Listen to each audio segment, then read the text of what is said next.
esta presentación es sobre criptomonedas y las monedas digitales de Banco Central, pero me pareció importante hacer un repaso sobre el tema financiero desde más o menos los inicios, ver el tema de las crisis, ver cómo se ha desarrollado la confianza sobre el dinero, que es la base para que las formas de dinero funcionen, la confianza entre la gente que valida esas formaciones de dinero, para que veamos cómo el desarrollo de esta presentación y podamos entender cuál es la magnitud que tienen las criptomonedas y ahora las CBDC. Entonces, partimos. El dinero en la antigüedad, esa es la fecha que ustedes tienen ahí, están viendo algunas monedas antiguas, la acuñación de esas monedas, ¿ya? El uso de metales en forma de dinero es la expresión más universal para el intercambio de bienes, de que se tenga memoria. Antiguamente, otras materias servían de intercambio, pero tenían el inconveniente de que se deterioraban, eran difíciles de fraccionar e incluso de transportar en grandes cantidades. De ahí que las monedas de oro y de plata tuvieran gran relevancia como método universal de intercambio, pero tampoco fueron tan efectivas, pues eran fáciles de falsificar y no se podía asegurar el peso uniforme de una misma moneda al ser acuñada y luego de un tiempo en el mercado, dado a que muchas personas las raspaban para extraer el polvo de oro o de plata, lo que disminuía su valor real. Luego de varios cientos de años y de varios intentos por buscar un sistema estable de intercambio de bienes y servicios, se llegó al patrón oro clásico, luego al patrón cambio oro y finalmente al acuerdo de Bretton Woods, en donde el dólar emergería como moneda de intercambio universal respaldada en oro. Vamos a pasar ahora al crack de 1929. Nos vamos a pegar un salto porque ya entendimos más o menos cómo se desarrollaba el tema del dinero. Vamos a entender un poco cómo se da esta crisis. El crack de 1929.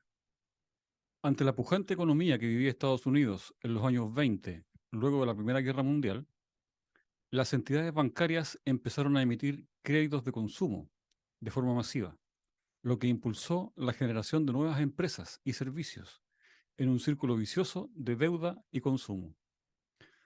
Finalmente, la sobreproducción de bienes provocó que hubiera mucho que consumir, pero poca población que consumiera.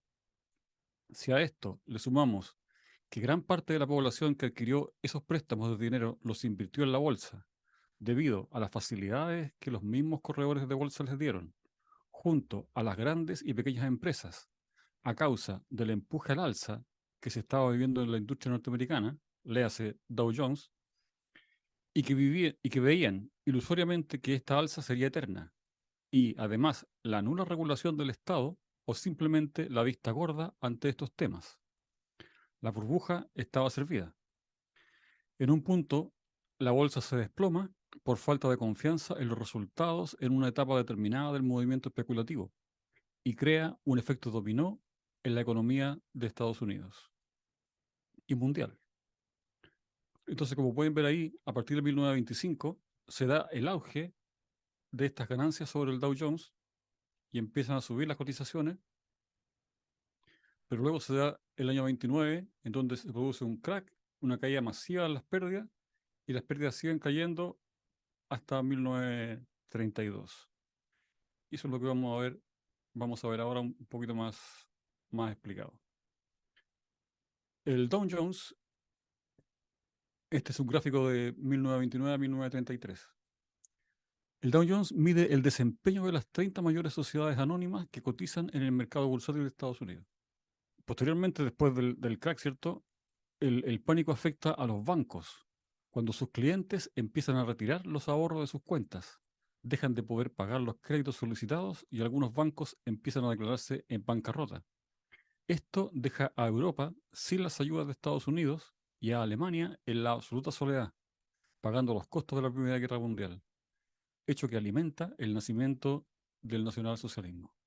Ustedes pueden ver además esta imagen que es icónica, de cierto, del día de la caída, en el 29 de octubre de 1929, donde la gente se agolpó a la bolsa para recabar información de lo que estaba pasando, intentar retirar algunos ahorros o cambiar las inversiones, en fin. Y eso provocó una estampida de gente. Fueron miles de personas ahí a Wall Street a intentar rescatar lo poco que les quedaba de sus ahorros. Vamos a pasar ahora al fin del patrón oro. En el año 1944, en Bretton Woods, Inglaterra, luego del término de la Segunda Guerra Mundial, las Naciones Unidas implementan un acuerdo monetario para impulsar la reconstrucción, que se llama el Acuerdo de Bretton Woods. En este acuerdo establecía al dólar como moneda de intercambio internacional, a cuyo valor las demás monedas del mundo debían referenciarse.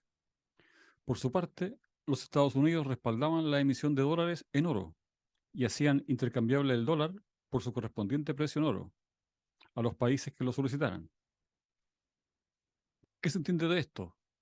Que no era la gente la que podía ir al banco y cambiar su dólar por oro, sino que eran los grandes países, eran los países los que tenían sus reservas en oro, digamos. No era para que el común de la gente cambiara el oro por los billetes. Con la llegada de la guerra de Vietnam, sumado a la Guerra Fría, la carrera espacial y los gastos que Estados Unidos tuvo que enfrentar para afrontar estos desafíos, el resto de los países comenzaron a plantearse la posibilidad de que los Estados Unidos estuviera emitiendo más moneda de la que podía respaldar en oro y solicitaron la conversión en oro de sus divisas. De hecho, el presidente de Francia, Charles de Gaulle, envió un par de barcos con millones de dólares en billetes a Estados Unidos para rescatar el oro que tenían los franceses ahí y se devolvieron con toneladas de oro para la casa, digamos. Esto motivó al presidente Richard Nixon en 1971 a poner fin al patrón oro del dinero y de paso convirtió a todas las demás monedas en monedas fiduciarias o monedas fiat, al no estar respaldadas ya por el oro. Otra consecuencia del Tratado de Bretton Woods fue la creación del Fondo Monetario Internacional y el conocido Banco Mundial. La desvinculación del patrón oro en los Estados Unidos provocó que el dólar se desvalorizara, pero prontamente el presidente Nixon se reúne con el rey Faisal de Arabia Saudita para ofrecerle protección militar a cambio de que el petróleo se vendiera, a cambio de que el petróleo que vendiera lo hiciera necesariamente en dólares. En los textos que yo busqué sobre este tema, aparece justamente que le ofrecen protección a Arabia, pero en realidad lo que fueron a hacer fueron a amenazar a los países productores de petróleo con algún tipo de chantaje militar, evidentemente, por parte de los Estados Unidos. Es decir, si no vendían el petróleo con dólares, los Estados Unidos iban a intervenir en esos países. Eso estaba claro. Luego, esta protección fue ofrecida a los distintos países productores de petróleo y el dólar se revalorizó debido a que cualquier nación que necesitara comprar petróleo, es decir, casi todas, estaría obligada primeramente a adquirir dólares. Un par de años después se desata la guerra del Yom Kippur y los países árabes decretan un embargo de petróleo a los aliados de Israel como represalia al avance de Israel sobre Palestina. Y esto desata la primera crisis del petróleo. Entonces, una vez que se acaba, digamos, y corta Nixon, ¿cierto?, la vinculación con el oro, las monedas quedan solamente respaldadas por la confianza. Cuando tú buscas la definición de moneda fiduciaria o fiduciario, te encuentras con esta definición, fiduciarius de fiducia o confianza, y esta a su vez de fide, que es fe. O sea, no hay ninguna otra razón para confiar en la moneda que la fe del emisor, en el fondo, de quien te emite la moneda. Entonces así tenemos hoy en día que este sistema se basa en la fe o confianza de la comunidad. Es decir, que no se respalda por metales preciosos ni nada que no sea una promesa de pago por parte de la entidad emisora. Vamos a ver ahora el rol de los bancos, que esto también es interesante para poder entender lo lo que está pasando, digamos, y lo que va a pasar. Los bancos y la creación del dinero. Este es un sistema centralizado, como ustedes se pueden imaginar. ¿Cómo se crea el dinero primeramente? Hay dos formas de crear dinero. La primera es que el Banco Central imprime el dinero Este tiene un costo de producción, evidentemente, y una nomenclatura que indica su valor nominal. Es decir, 1 luca, 2 lucas, 5 lucas, 10 lucas, 20 lucas. El Banco Central le vende este dinero a los bancos comerciales al valor nominal. 5 lucas, 2 lucas, 1 luca. Y la diferencia entre el costo de producirlo y el valor nominal queda en las arcas del tesoro. Así se crea el dinero, ¿ya? Por la diferencia de ese valor, del que está impreso con el que le venden a los demás bancos. Por, por su parte, los bancos comerciales crean dinero a partir de las deudas por crédito. El banco, al solicitarle un crédito, crea un registro de valor en tu cuenta. No es dinero, es solo el registro de la deuda que adquiriste. Y luego tú aportas el dinero real en las fechas, cuotas pactadas y con el interés respectivo al banco. En el año 2010, por ejemplo, en Inglaterra, por cada libra que el Banco Central creaba, los bancos comerciales creaban 37. La consecuencia de este mecanismo es una trampa en sí misma. Los bancos llegan a extender tanto los créditos que las personas no pueden pagarlos. Al no pagarlos, los bancos se vuelven insolventes de sus propios compromisos, que son los intereses por depósito, por ejemplo. Y esto colapsa los sistemas financieros y se crean las crisis económicas. En consecuencia, lo que mueve el mercado no es el ahorro, sino la deuda.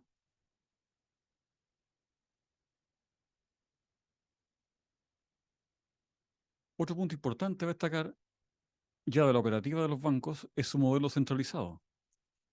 Esto quiere decir que para cualquier transacción comercial, excepto transacciones en efectivo, se requiere que el banco valide la operación, es decir, que verifique la identidad de quien realiza el pago, que realmente tenga una cuenta en el banco en cuestión, que esa cuenta disponga de los fondos necesarios para la transacción, que verifique la identidad de quien recibe el pago y que establezca a qué banco pertenece y si existe la cuenta indicada en la operación.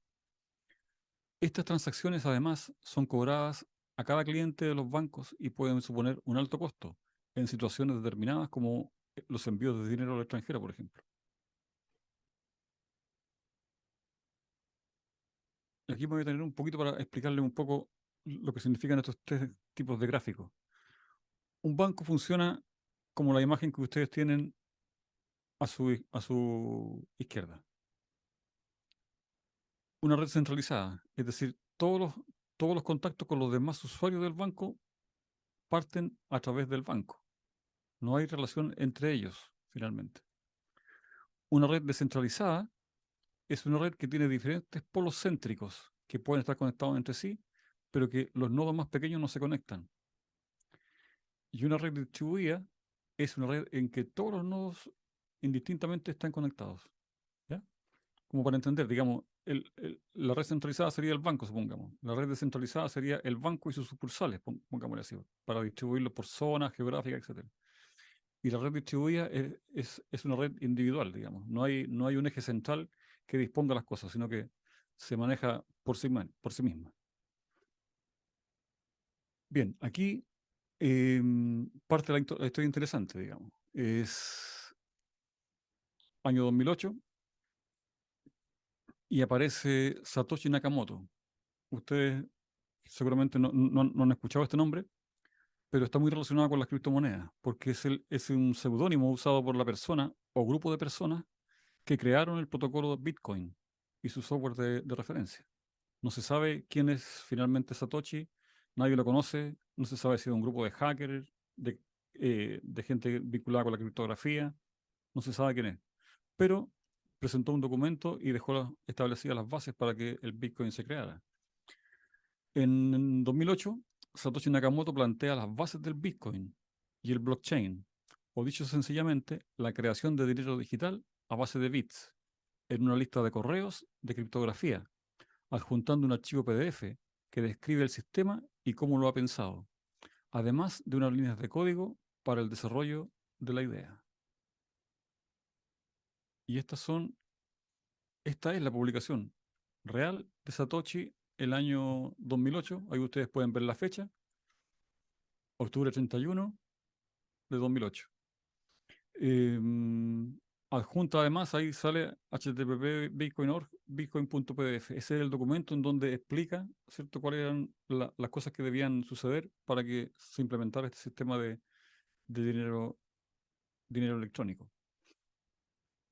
Parte fundamental del desarrollo es que sea un sistema descentralizado, es decir, que no necesite de un intermediario para validar las transacciones ni llevar el registro de ellas. También el sistema debe asegurar el anonimato de las personas que realizan las operaciones, tal como se hace con el dinero físico, y solamente son públicas sus identidades digitales y las transacciones en base a esas identidades digitales, lo que se llama blockchain. El sistema debe asegurar la no depreciación del dinero digital en base a la cantidad emitida, tal y como ocurre con el dinero fiduciario o fiat y la inflación. Es decir, esto se propone una cantidad limitada de unidades de dinero digital restringida a 21 millones. ¿Qué sucede con el dinero fiduciario? Que los bancos centrales imprimen, imprimen, imprimen, imprimen, imprimen. En cambio, el Bitcoin tiene un límite de generación hasta 21 millones. Una vez que se llega a la generación de 21 millones, ya no se van a generar más Bitcoin. Y eso debería mantener el precio, digamos, equilibrado. Luego de esto, Satoshi desaparece del anonimato y no se sabe quién es, si realmente es un grupo de personas, es un seudónimo, en fin, no hay cómo localizarlo. Y ahora pasamos a esto es la base de Bitcoin. Em, el protocolo P2P o peer-to-peer.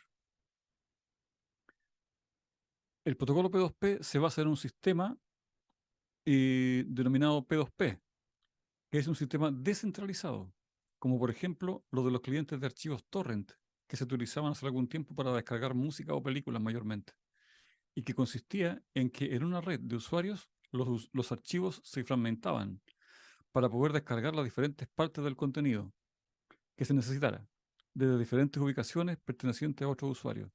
Yo me recuerdo, yo usé estos sistemas torrent justamente para eso mismo, para bajar música, películas, el Casa, por ejemplo, el uTorrent, el eDonkey, en fin, todos estos sistemas se basan en esa red, en que no hay un elemento central, sino que la información está distribuida en varios nodos de esa misma red. Y ahora pasamos al Bitcoin.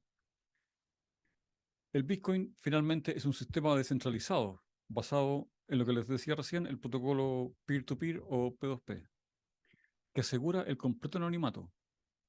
Eso lo vamos a ver enseguida. La emisión fija de 21 millones de Bitcoin, es decir, solamente, como les decía, se van a crear 21 millones de Bitcoin y de ahí nada más en adelante. Y hay un registro público y distribuido de todas las transacciones de Bitcoin, es decir, podemos revisar cualquier tipo de transacción que se haya hecho con Bitcoin en el año que sea. Al igual que con los bancos, el sistema debe tener un registro de transacciones que se realizan en la red. Pero con Bitcoin ese registro está distribuido en todos los usuarios del sistema en el mundo y es anónimo y público a la vez. A este registro se le denomina blockchain o cadena de bloques. Tanto así es público que se puede rastrear desde la primera transacción que se hizo de un Bitcoin el año 2008 hasta la más reciente hoy en 2023. Estos son los bloques que se han creado de las transacciones en Bitcoin. Aquí están haciendo las últimas transacciones y se están viendo las sumas en dólares que se están transando. Y aquí podemos ver los bloques que están ya terminados. O sea, podemos quizás chequear un bloque y entrar a verlo. Aquí está el bloque de Bitcoin. Está su hash, que enseguida vamos a ver todas esas características. Y más abajito aquí tenemos las transacciones. Aquí tenemos la persona que envía el dinero y aquí está la persona que recibe el dinero. Y dentro de este bloque hay varias transacciones de dinero, como ustedes pueden ver, y uno puede llegar hasta más de 10 páginas de transacciones dentro de este bloque único. Y aquí están todas las cosas que están pasando dentro de ese bloque. Las horas, los tamaños, las recompensas, en fin, todo el tema que tiene que ver con el seguimiento de transacciones de Bitcoin, ¿ya? La cadena de bloques o blockchain se nos debería asemejar como un tren de datos, es decir, un vagón unido a otro vagón y luego a otro vagón y así sucesivamente. Cada vagón o bloque contiene su propio identificador que se llama hash. El identificador del bloque precedente, o sea, el vagón anterior, las transacciones que se desean procesar y un número desconocido. Todo eso está dentro del bloque. Se estima que en cada bloque caben unas 2.000 a 2.200, perdón, unas 2.000 a 2.200 transacciones en formato de texto y ocupan aproximadamente 1 MB de tamaño. Al superar esta cifra de transacciones, se crea un nuevo bloque para albergar las siguientes transacciones. Un bloque se genera aproximadamente cada 10 minutos, lo que da un promedio de 3 a 4 transacciones por segundo. Todos los usuarios de la red pueden crear bloques o vagones, pero solamente los mineros pueden añadir estos bloques a la cadena o tren, una vez completada la prueba de trabajo. A esto se le denomina minería de Bitcoin, y cada minero recibe una recompensa en Bitcoin una vez añadido un nuevo bloque a la blockchain. La recompensa a los mineros se reduce un 50% cada 210.000 bloques nuevos. A esto se le conoce con el nombre de halving. La primera recompensa fue de 50 Bitcoin. Y aquí les muestro los halving y lo que les comentaba recién sobre el suministro de Bitcoin. Antes del año 2012, como ustedes pueden ver, habían poquitos Bitcoin en el mercado. Y luego la línea color tierra, digamos, la línea café clarita, va subiendo y llega un momento en que casi se aplana porque ya están creados casi la mayoría de los Bitcoin y se espera que para el año 2044 ya esté el suministro completo de 21 millones de Bitcoin. Pero lo que les explicaba recién, que el halving, o sea, la recompensa que tienen para el minero, se va reduciendo más o menos cada 4 años. Entonces, cuando empezaron, eh, tenían una recompensa de 50 Bitcoin. Luego bajaron a 25 Bitcoin. Luego bajaron a 12,5. Y ahora están en 6,125. Que estamos más o menos en este halving de aquí, a esta altura, entre el 2020 y 2024. Entonces, esto igual se va a ir reduciendo a medida que va avanzando el tiempo y vamos llegando ya a la tasa de suministro que viene predefinida por Satoshi en su proyecto. Entonces, ahí podemos ver más o menos una representación de lo que sería la cadena de datos, digamos, la cadena de bloques.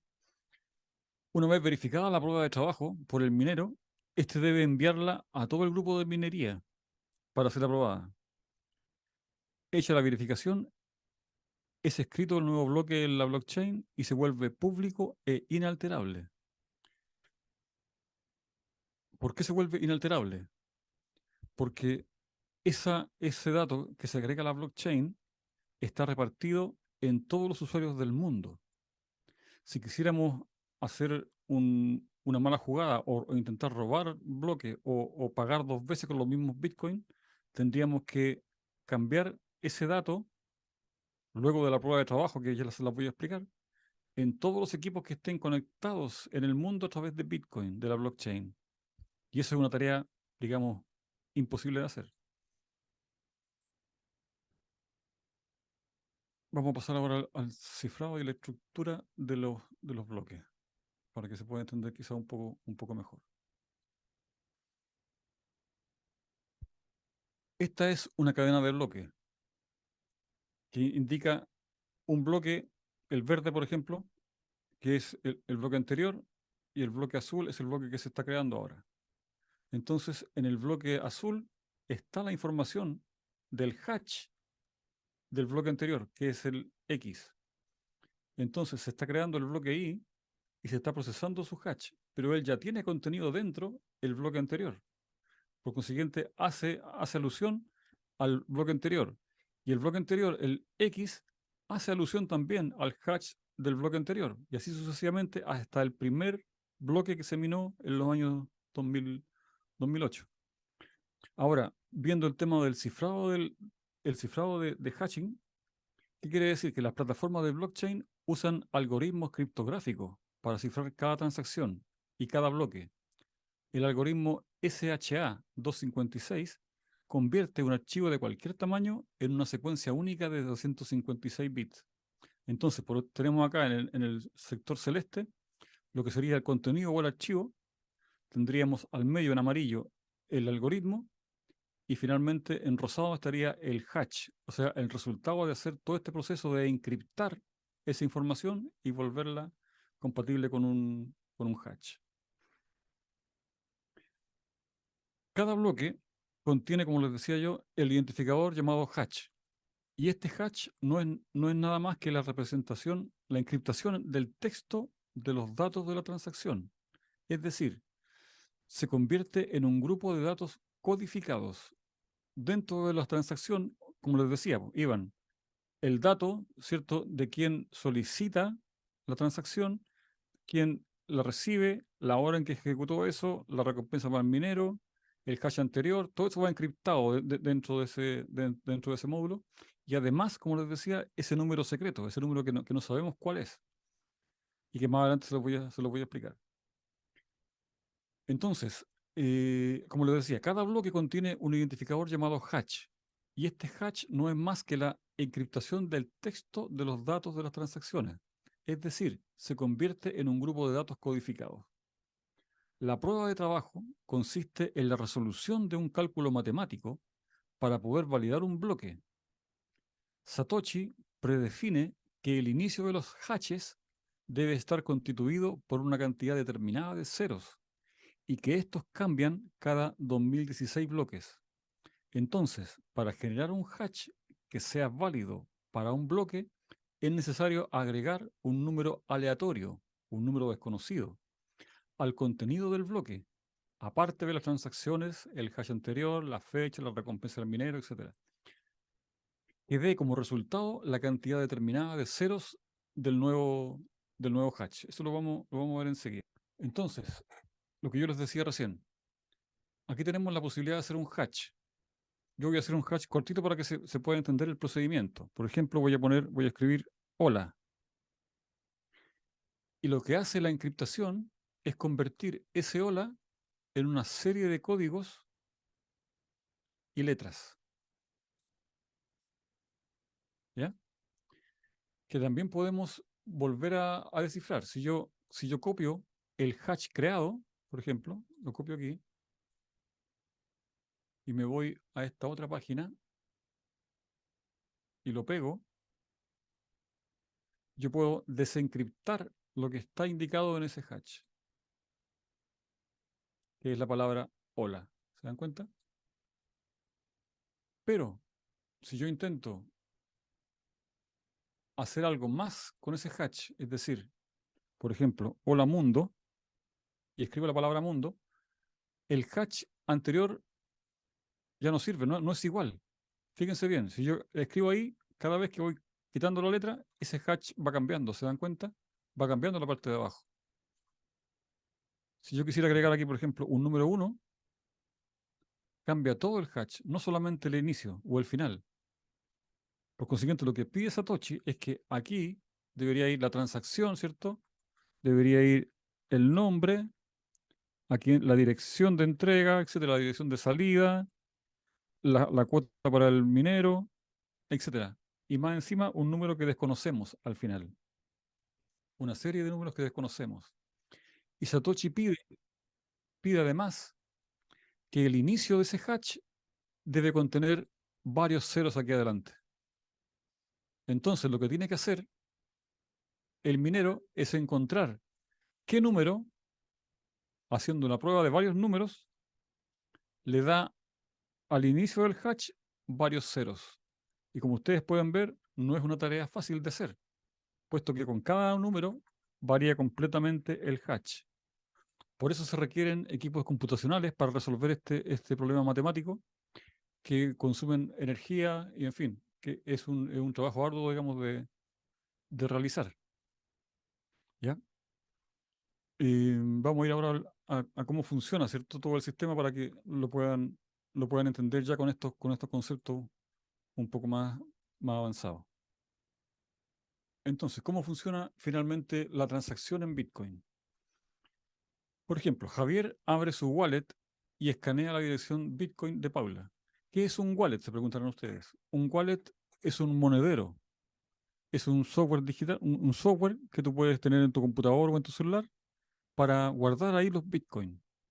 Y ese wallet contiene, a través de la configuración que tú le das cuando lo inicias, te genera varias direcciones que serían tus identidades digitales finalmente. Tus direcciones para que ahí te depositen los Bitcoin. Entonces Javier abre su wallet y escanea la dirección Bitcoin de Paula, así como un código QR, por ejemplo. Los Bitcoin se envían y el wallet firma la transacción, porque tiene un código. Se propaga y valida por la red de nodos, es decir, sale a Internet para ser validada. Los computadores en el mundo incluyen la transacción al próximo bloque. Dependiendo de los tiempos, lo agrupan en un bloque y lo mandan al momento de minar, lo que les explicaba yo recién. Encontrar ese código numérico al final de todos los datos de la transacción. Y esos equipos resuelven el cálculo matemático y validan la operación.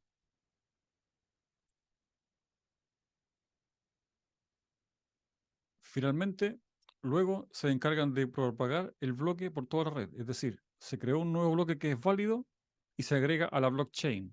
Pero esa blockchain no está en un lugar físico, está en todos los computadores que están asociados a la red Bitcoin. Luego de eso, los mismos computadores se encargan de enviarle a Paula, que recibe la confirmación de su transacción y un montón de otras transacciones que estaban dentro de ese bloque, de ese mismo bloque. ¿Ya? Más o menos es así como funciona, digamos, la, el seguimiento de una transacción en Bitcoin. Y aquí ustedes pueden ver lo que son los equipos de minería. Está bien vilipendiada el tema de la minería en Bitcoin porque consume muchos recursos energéticos. Em, para que se den una idea, un equipo hace un par de años atrás, cuando yo los coticé, un equipo para minar Bitcoin que te daba algo así como 2.300, 2.500 pesos diarios en Bitcoin, te consumía 3.500 watts de potencia y te costaba como 6,5 millones de pesos. Entonces, cada uno de esos equipitos que ustedes ven ahí con esos ventiladores es uno de esos equipos que vale 6,5 millones de pesos. ¿Ya? Y hay galpones enteros en todas partes del mundo procesando el tema de los bitcoins y haciendo la minería. Ahora, una parte que se me había quedado atrás de la minería, vamos a volver ahí un poquito, es que en El Salvador el presidente Bukele estableció al Bitcoin como moneda de cambio. Es el primer país del mundo que reconoce a Bitcoin como una moneda de cambio, a pesar de que tiene fuertes fluctuaciones de precio. El punto fuerte es que en El Salvador hay mucha energía térmica a partir de los volcanes y está generando centrales termoeléctricas justamente para hacer la minería de Bitcoin y así no gastar recursos fósiles, digamos, en la creación de Bitcoin. Bueno, y con Bitcoin se da el surgimiento de otros tipos de criptomonedas. Se da el Ethereum, el Litecoin, el Bitcoin Cash, el Cardano, en fin, hay un montón de otras criptomonedas que surgen a partir de esta innovación que hace Bitcoin. ¿Cuáles serían las ventajas y desventajas de las criptomonedas? Primero que nada, las ventajas. Son monedas globales. Las transacciones son completamente seguras, como ya acabamos de ver. Las transacciones son inmediatas. O sea, basta que procese el minero la transacción y eso está disponible. Permite transacciones anónimas, como ya les conté. O sea, ahí no aparece un carnet de identidad, no aparece un nombre de persona, aparece la identidad que es la wallet. La wallet contiene esos códigos para comunicarse con la blockchain. Una defensa ante la inflación, aunque yo discrepo un poco ahí, porque como tiene un montón de fluctuación, los valores de la criptomoneda podrían no ser quizá una defensa ante la inflación. El mercado sí está institucionalizado, es decir, para que tú puedas comprar Bitcoin en alguna institución respaldada, tienes que hacer la solicitud, enviar tus datos, el escaneo de tu carnet de identidad, tu foto actualizada, en fin, te piden un montón de requisitos. O sea, está todo institucionalizado para saber quién compra criptomonedas y quién no. Las desventajas, que tienen una volatilidad extrema. El riesgo de que los gobiernos las limiten. Si pierdes las claves de tu wallet, pierdes tu dinero. Eso es muy importante. Cuando tú creas la wallet, cuando tú tienes la wallet y la estás configurando, la wallet te pide o te entrega automáticamente una frase como de 25 palabras. Y esas 25 palabras tú las debes guardar. Porque si se te pierde tu celular o tienes problemas con tu computador y no puedes acceder, digamos, a tu wallet, con esas palabras que tienes guardadas, tú la puedes restituir. Tú tienes otro celular, bajas la aplicación, le ingresas esas palabras y recuperas tu dinero de criptomoneda. Pero si pierdes ese contenido, pierdes esas frases, pierdes el acceso. No es que pierdas el acceso, pero finalmente pierdes los bitcoins, porque no puedes acceder a ellos. Los pagos son irreversibles, ¿ya? O sea, yo le mando Lucas, por ejemplo, al Oscar, y si me equivoqué y eran para el Pablo, no puedo pedirle al Oscar que me las devuelva, po, porque no sé quién es. ¿Te das cuenta? O sea, si yo, en el caso de los temas anónimos con la wallet, porque la wallet solamente muestra una dirección. O sea, yo sé quién es porque tengo algún acuerdo previo, ¿cierto? Para mandarle las plata y sé quién las tiene. Pero transparentemente dentro del blockchain no sé quién está haciendo la transacción. El punto 5 dice posible uso en actividades ilegales, pero todos sabemos que el dinero contante y sonante, el dinero físico, se ocupa para actividades ilegales. Sabemos que el dinero digital se ocupa para actividades ilegales. Es decir, es solamente una excusa para ir sacando del mercado las criptomonedas, creo yo. Y el sexto es importante. No es un método de pago aceptado universalmente. Y a eso queremos apuntar, creo yo. Que sea un método más aceptado de las criptomonedas que el de la CBDC que vamos a chequear, a chequear enseguida. Entonces, el futuro está abierto a nuevas formas de mantener y transferir dinero. Hay varios proyectos de criptomonedas que son muy interesantes, como les decía. Ethereum, por ejemplo, que además de ser criptomoneda, es un sistema de certificación digital. Es como un notario público, pero digital. Lo mismo que hace la moneda, por ejemplo, en el blockchain, de validar un dato y que sea público y que esté a la vista para todos, se ocupa además para hacer contratos. Por ejemplo, yo hago un contrato de trabajo con alguien y lo subo a la blockchain. Entonces, como estamos ambos de acuerdo y estamos ambos firmando, se valida ese bloque, sube a la blockchain y es público. O sea, ese acuerdo ya lo representa, o sea, ya es conocido por todo el mundo. Entonces, eso le da validez a los contratos. Y bueno, hay un montón de otras formas de ocupar las criptomonedas, pero esa es una de las más interesantes, creo yo. Pero, siempre hay un pero.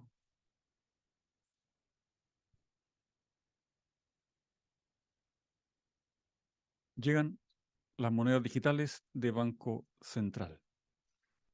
Las monedas digitales de Banco Central, o CBDC por su sigla en inglés, son un nuevo estándar de dinero a nivel mundial que están impulsando los bancos centrales en todo el mundo a partir de la evolución de los pagos digitales y como contraparte al surgimiento de la criptomoneda. Vamos a ver qué dicen sobre sus ventajas.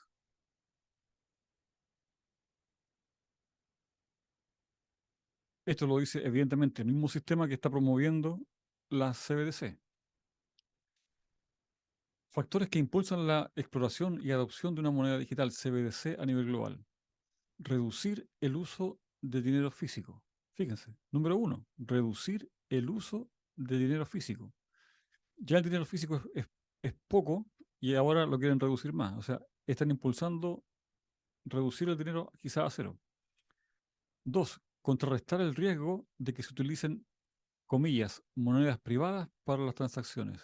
O sea, en el punto 2 están reconociendo que es un riesgo para el sistema tener monedas alternativas, ¿ya? Y ahí, evidentemente, sin decirlo, están insinuando que Bitcoin, esa moneda que puede ser riesgosa, digamos, para ellos. 3, impulsar la inclusión financiera. 4, habilitar la innovación en mercados mayoristas. 5, mejorar la eficiencia de los pagos para reducir costos y riesgos. Y aquí les voy a dejar estos principios generales para el diseño de una moneda digital de Banco Central, que es un documento emitido por el Banco Central de Chile. El Banco Central de Chile emitió un primer informe en mayo de 2022, en donde establece cuáles serían los principios generales que se deben cumplir para establecer una CBDC o peso digital emitido por el Banco Central. Sus puntos fueron los siguientes. La unidad sería el peso, con la correspondiente convertibilidad y paridad con las monedas y billetes en circulación. Se presenta en una estructura de dos niveles. Esto quiere decir que el Banco Central no tendrá relación directa con los usuarios, sino que esta relación se establecerá por terceros intermediarios para crear y gestionar las cuentas, o sea, los bancos y las entidades financieras. Que el uso del peso digital pueda coexistir con los actuales medios de pago, ya sea con, con las tarjetas, con los cajeros, evidentemente, que sea, digamos, transparente a todos esos usos.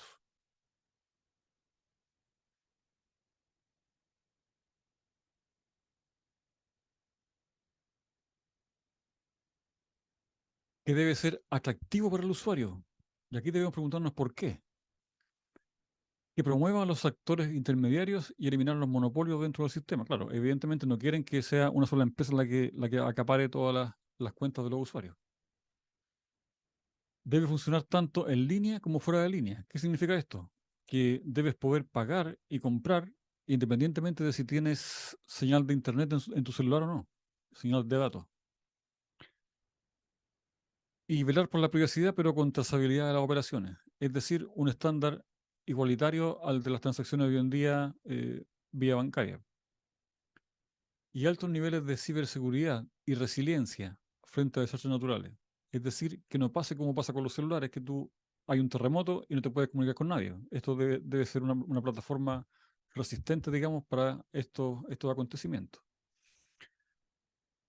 Y respecto de la privacidad, Christine Lagarde, la presidenta del Banco Central Europeo, dijo que el anonimato total, como en el caso del uso del dinero en efectivo, no le parece una opción viable y debería ser similar a los actuales estándares de privacidad del sistema financiero. Las razones serían el combate contra el blanqueo de dinero y la lucha contra la financiación del terrorismo. Pero añadió que está abierta a la posibilidad de una privacidad mayor para transacciones de bajos montos de dinero. Voy a ponerla un poquito a la carta ahí en pantalla para que la puedan ver. Entonces, ella dice lo siguiente. Así que está claro que sí queremos que el euro digital sea atractivo. Clear that if we want the digital euro to be attractive, it needs Debe diseñarse de forma que to be satisfaga designed in a way that meets people's privacy las expectativas de privacidad de las personas. expectations. We seek Queremos garantizar un alto nivel de to calidad, ensure high standards of privacy for de privacidad para los usuarios del euro, digital euro users, but pero el anonimato total, como el que ofrece el full efectivo, anonymity, such as offered by cash, does not appear. no parece una opción viable en mi opinión. Bien, ella es la presidenta del Banco Central Europeo y está diciendo este tipo de cosas. Vamos a volver a la presentación. Yo les decía, en el punto 4, por ejemplo, aquí, que está en pantalla, eh, para que una moneda digital de Banco Central sea adoptada por las personas para sus transacciones cotidianas, debe ser atractiva, por lo que debería permitir realizar pagos instantáneos, firmes e irrevocables, con bajo costo para los usuarios. Asimismo, es necesario que los requerimientos tecnológicos, tanto en términos de dispositivos como de usabilidad, no sean una barrera de entrada para las personas. ¿Qué quiere decir esto? ¿Por qué tiene que haber diferencia entre 10 lucas digitales a 10 lucas en dinero?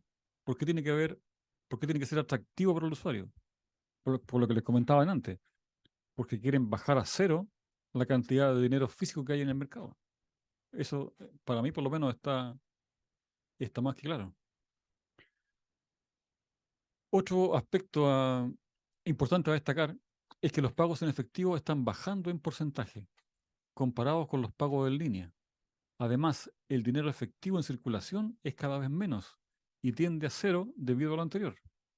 Por consiguiente, las CBDC tienen una alta probabilidad de ser implementadas en un escenario de poca usabilidad del efectivo. Ya ahora en el terreno de la especulación, yo les voy a poner aquí algunas desventajas que veo respecto del tema y que algunos también comparten esa opinión conmigo. Las desventajas de las CBDC es que no son criptomonedas, como ya vimos. Son monedas que están generadas dentro de un sistema centralizado como el Banco Central. Están centralizadas desde el Estado. Tienen un control total del sistema por el Banco Central. Deja fuera de juego a los bancos tradicionales, que en el caso de Chile no está siendo así. Como ustedes se pudieron dar cuenta, el Banco Central en Chile va a permitir que las entidades financieras y los bancos sean los intermediarios entre los usuarios y el Banco Central. Pero, por las cosas que yo he visto y he leído en otros lugares, el Banco Central está tomando la centralidad de todo esto en sus manos y está dejando fuera a los bancos tradicionales. Las CBDC implican una pérdida de privacidad de los usuarios, incluso espionaje, porque pueden saber qué cosas estás comprando y si sabes qué compras, por ejemplo, pueden saber qué remedios compras y derivar de eso cuáles son tus enfermedades, a qué médico vas, qué estás viendo, qué estás comprando, si comes comida basura, en fin. No se podrá pagar de forma privada, o sea, ya no va a haber ningún pago que sea privado. Todo va a ser transparente para el emisor, que va a ser el Banco Central. Puede tener caducidad programada, es decir, el dinero puede terminarse, te pueden decir, ya, tienes que gastar este dinero antes de mayo de este año. O te pueden inhabilitar, o sea, puedes intentar pagar y estar congelado, fuera del sistema, que tus pagos no se pueden realizar o que tus depósitos no pueden llegar. Está la posibilidad de una inflación personalizada, como les decía recién. Puede provocar una huida sistémica de los bancos en otros países, o sea, que la gente salga sistemáticamente de los bancos para ir solamente a los bancos centrales. Entonces, eso también representa un tema a considerar. Ah, este señor es muy importante. Déjenme leer primero unas cositas sobre las desventajas. Además, no deberíamos olvidar que todo lo digital es programable, con mayor o menor dificultad, y en el caso de las CBDC esto pudiera implicar algunos ajustes por parte del emisor que estarán fuera de nuestro control, como por ejemplo dejar fuera del sistema a alguien conflictivo para las autoridades, caducando sus activos digitales y no permitiendo que reciba nuevos ingresos de dinero. Otra manera sería establecer un porcentaje de los activos sean destinados a una alimentación sana. De no cumplir, el sistema podría asociarte una tasa de inflación personalizada en tus monedas digitales, desvalorizándolas. O sea, la inflación ya no sería del Banco Central, sino que sería independiente. Cada uno tendría su propia inflación dependiendo de las cosas que quiera que compremos el Banco Central, imagínense. Y como joyita, Bob Lee, que es el segundo a la cabeza en el FMI, se mandó esta declaración hace pocos días. Las CBDC podrían permitir que las agencias gubernamentales y los actores del sector privado puedan programar y permitir funciones de políticas específicas, es decir, que puedan crear cupones de consumo y así, al programar las CBDC, el dinero podrá orientarse con precisión para que las personas lo utilicen tal y como ellos quieran. Y cuando decimos ellos, evidentemente son las entidades del sistema. Así que es preocupante el tema de las CBDC. Y vamos a ir pasando ya casi a las últimas cositas que van quedando. Este gráfico, que es muy, muy importante. Quienes nos ofrecen esta alternativa llamada CBDC son los mismos que fijan las políticas monetarias de los países y los que imprimen los billetes sin respaldo alguno.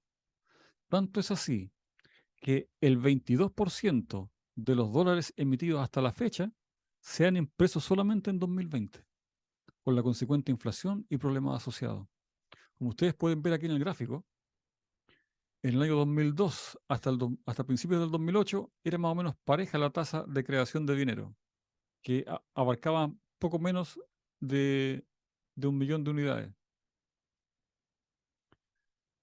Y a partir de la crisis del 2008, esto casi se duplica, llegando casi a las 2.000 unidades. Luego, del 2010 en adelante y hasta hoy en día, ya llevamos una tasa de 5.000 unidades. Y estas 5.000 unidades son 5.000 millones de dólares. Esto está expresado en millones de dólares. ¿Ya? Entonces, si ustedes se fijan, debajo de las fechas aquí 2002, 2004, hay otro gráfico pequeñito, donde indica en más extensión de tiempo cómo ha sido la masa monetaria. 1960, 1970, 1980, 1999, 1990, perdón. Y del 2000 en adelante, fíjense, la cantidad de masa monetaria empieza a subir sin freno. Es decir, creando la inflación. La misma gente que nos está proponiendo hoy en día la CBDC está creando las crisis económicas mundiales. Entonces, ¿cuál es la legitimidad que ellos tienen para ofrecernos este sistema?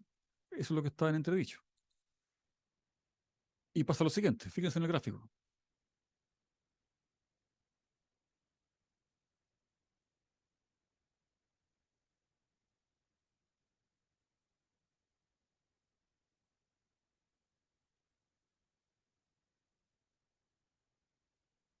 En un tiempo de descrédito de todas las instituciones del Estado, el tener el control monetario a través de la CBDC fuerza otra vez la hegemonía del control social.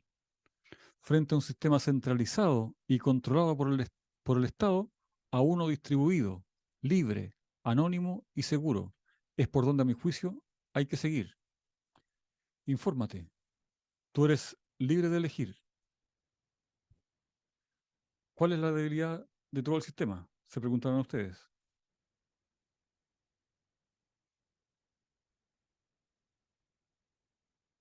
La eventual falta de electricidad.